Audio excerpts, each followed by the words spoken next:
네, 대통령 탄핵안 가결 이후 새누리당 친박계가 침묵을 지키고 있는 가운데 비주류 측의 움직임은 분주해지고 있습니다. 야당은 그동안 주장해왔던 즉각 퇴진론의 수위를 조절하고 나섰습니다.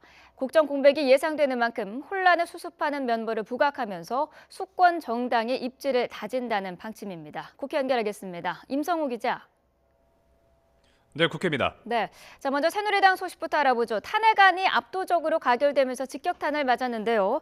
자, 비주류와 친박계의 분열이 심화하고 있다고요. 네, 그렇습니다. 새누리당은 어제 탄핵 가결을 기점으로 이 비주류 중심의 탄핵 찬성파와 친박계 중심의 반대파가 반반으로 나뉘었다고 볼 수가 있습니다.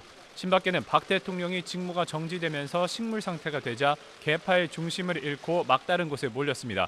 하지만 비주류는 30-40명 수준의 탄핵 찬성표에 중립지대의 의원과 또 친박계를 이탈한 일부까지 가세하며 세를 올리는 모습입니다. 기세를 올린 비주류는 내일 비상시국위원회 총회를 열어서 이정현 대표 등 친박 지도부를 거세게 압박할 것으로 보입니다.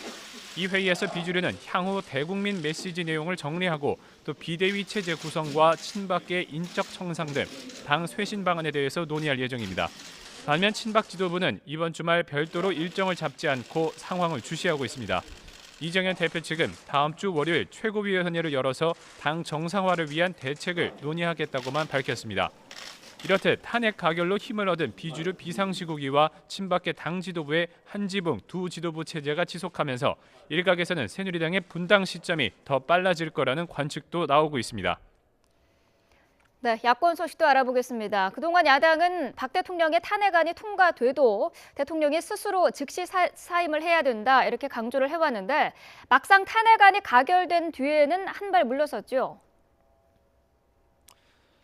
네, 탄핵안이 가결된 뒤에 이 더불어민주당과 국민의당은 앞다퉈서 전국 수습책을 제시하고 그동안 주장해왔던 즉각 퇴진론의 수위를 조절하고 나섰습니다.